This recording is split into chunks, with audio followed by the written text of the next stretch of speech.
Est-il risqué de se défendre contre un cambrioleur? Si en rentrant chez vous un soir, vous tombez nez à nez avec un cambrioleur, pensez-vous avoir le droit de l'attaquer pour protéger votre domicile ou de le maintenir au sol en attendant les forces de l'ordre? En France, le cas des cambriolages est principalement régi par l'article 122-5 du Code pénal sur la légitime défense et, si vous venez à surprendre le cambrioleur en plein acte, par l'article 73 du Code de procédure pénale sur le flagrant délit.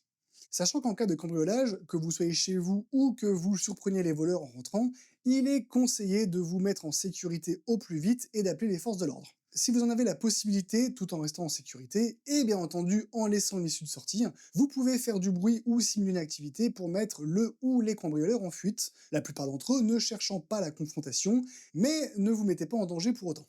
Si malheureusement la confrontation est inévitable, vous devez respecter 5 conditions pour que votre défense soit considérée comme de la légitime défense. L'attaque dont vous êtes la cible doit être injustifiée. Vous ne devez donc pas, par exemple, bloquer la sortie de votre maison pour empêcher le cambrioleur de fuir.